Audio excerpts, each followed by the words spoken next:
years, our first guest has given Americans a very good reason to stay up past their bedtimes. And now he's doing something très magnifique. This week, he's taking the Late Late Show 5,000 miles across the world to Gay Paris. Please say bonjour to Craig Ferguson.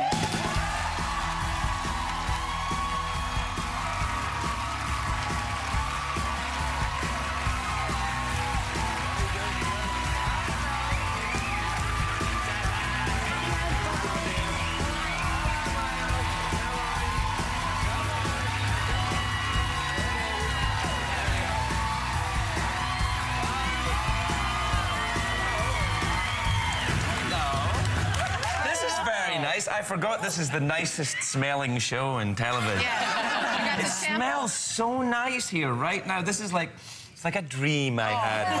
It's Mrs. O. It's her perfume. Yeah. Speaking of dreams, I love Paris so much. What made you decide to take the show to Paris? Well, it was either that or Reno, and much as I love Reno... No, I love Paris. I have a little bit of history there. Don't ask me because I'm not going to tell you, but I have a little bit of history there, and I'd been to the city a lot. And when they said, you know, we can take the show on the road, but we have no money at all, I said, well, let's go to a place that we can film outside.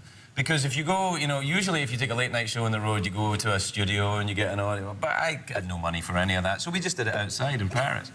Yeah, because the scenery was right there. There you go. But you had to work with a French crew, right? We did work with a French crew, yeah. They were very unpleasant and unhelpful. They were fantastic. No. Yes, it was almost as if they had come from Central Casting. They were like, that is impossible. I don't know how you can do this. I'm just going to talk to the robot right here by the Eiffel Tower. They're like, no, this is not possible. To have a robot? No. They insulted Jeff? Yeah, a little bit, but they kind of came around towards the end. I think we melted their, you know, their steely Parisian hearts with our upbeat American ways and chewing gum and nylons.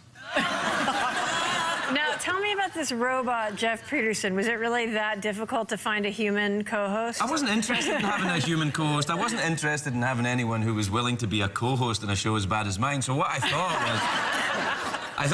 thought was... is to have a robot. Initially, we had a robot because it was kind of my idea to deconstruct the late-night genre by having someone there that would just give, you know, pre-recorded phrases.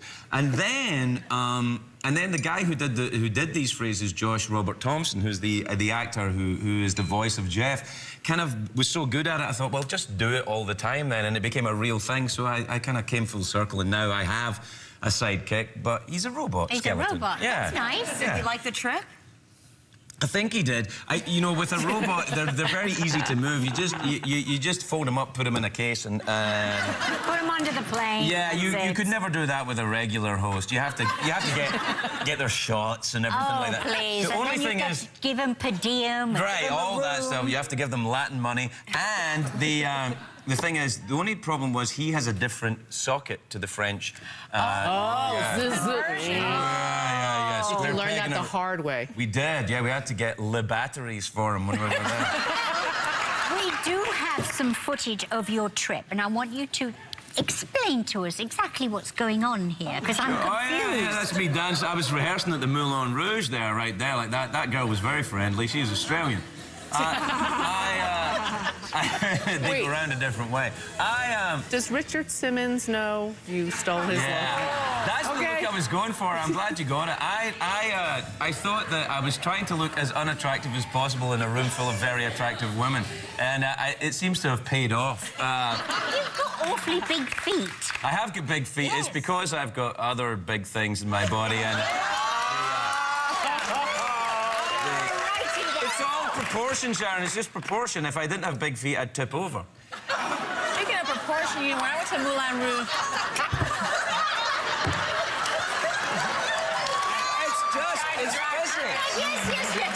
It's physics. It's that big appendix you have. That's right, yeah. Maybe you can explain to us then, since we're on this dirty little topic, the term, someone has coined the term Fergasm. Oh, dear. Yeah, I heard about that. Yeah, I think that's quite an interesting thing. What is Explain. it? Well, I don't really know what it is. I've heard the phrase. I've got it. All right, I've got it right here.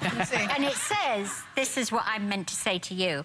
I learned today that there is a word for the pleasure women feel when they watch your show. Let me read something from the Urban Dictionary. It's called a Fergasm. All right. Right, this is what it says. You read that, Paul. Okay, the Fergasm is a feeling of euphoric happiness or sexual pleasure that occurs when a Craig Ferguson fan sees him do or hears him say something very sexy. This feeling is most often felt by cougars and teenage girls. There's your audience. It's like, I can see one very unhappy dude sitting out there. You're like, I hate this guy. Okay.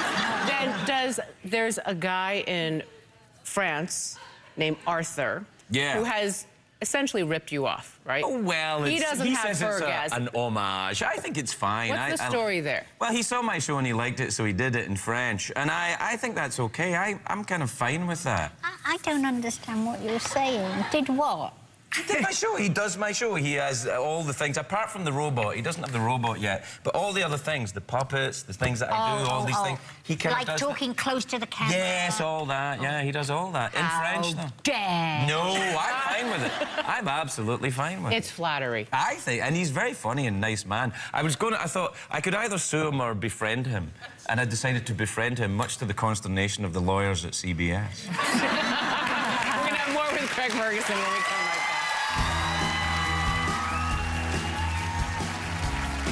This week, The Late Late Show takes over Paris. Bienvenue à Paris. Tonight, Craig and Kristen Bell see the sights. Want to spit? Tonight. We are back with Craig Ferguson. All right, Craig, you've been hosting The Late Late Show since 2005. Oh, really that long? Can you believe? That's terrible. No, it's great. No, I should be moving up. I need... No, I need a daytime show, I think. Well, would you like a seat here? Yeah, no, I couldn't compete with the smells here. This is it's a lovely smell. I'd stink the joint up in a very literal way, I think.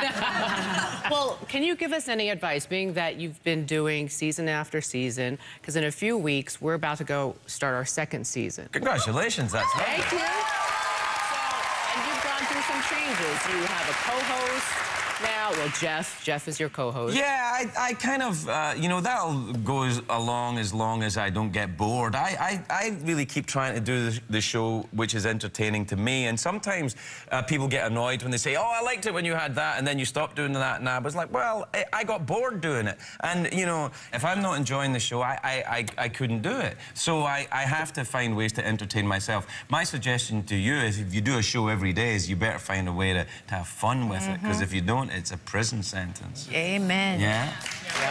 In addition to your show, you also have done a few voiceovers, and you're in the Winnie the Pooh movie, right? I did, yeah. Do you like doing that? I do like doing that, because you don't have to shave before you go to work. It's like... Oh, you can go in your pajamas. Yeah, you can do anything. Fabulous. You can just turn out. You can take your pants off and do it. If you... I'm the only one that does that, but I do it. No, geez, I had a Ferguson right there. That's what they sound like, apparently.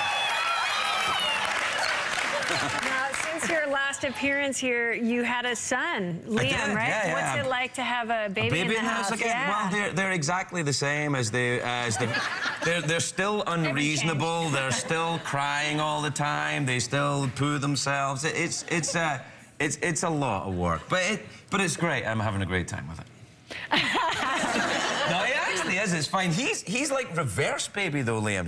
He kind of like, he hates going in the car. Right? Like, what? Have you ever heard of this? Yeah. No, my baby was that way, because he's 6 months, right? Right. And he hates the car when you're driving. They're and just... he's like, ah! And he's like the cartoon baby with a kind of figure-8 mouth with a little tongue in there, ah! Like that. But he sleeps through the night. He goes to bed at 9 o'clock, gets up at 7 o'clock. He's like, hey, where's breakfast? But the car is when he goes crazy. Yeah, I have no solution for you on that. Well, it's bad But in LA. In LA, you're going to be in the car. Yeah. You know, I'm like, no, this doesn't work here, pal. We've got to find a different way. Because he just stays home. Now, earlier we were talking about personal space. Are you going to teach him about giving people their space? Well, I don't know if I can teach a 6-month-old personal space. I mean, we're talking about an individual who pooed on me this very day. So, I mean, it's the definition of invading your personal space right there. But I don't really notice that. The only time I notice a personal space being invaded is when it actually is. I don't think about it until you get a close talker like that, like a kind of nice to meet you, really nice to meet you, close talker. Like I don't like that, but babies are like that all the time. But I'm fond of him. How do you react to somebody when they do that, though? Because you have to have a lot of people coming up in. No, you don't. Yes, I do. No, you don't. I don't know. I guess I probably do. What I do is I kind of stand back a little bit, like that. But don't they move in? And then if they go like that. And then, well, I don't know. Sometimes if they're attractive, I'll just stop and see where they end up. What about the people who, a woman, who you just know friendly, and they go in to kiss you, and they kiss you on the lips? That always, as a guy, like, I always think that's weird if, like, a guy that I know just hello and kisses me on the lips. It's a little tricky. What I do is, you know, give a little tongue, and that puts them off. So, that'll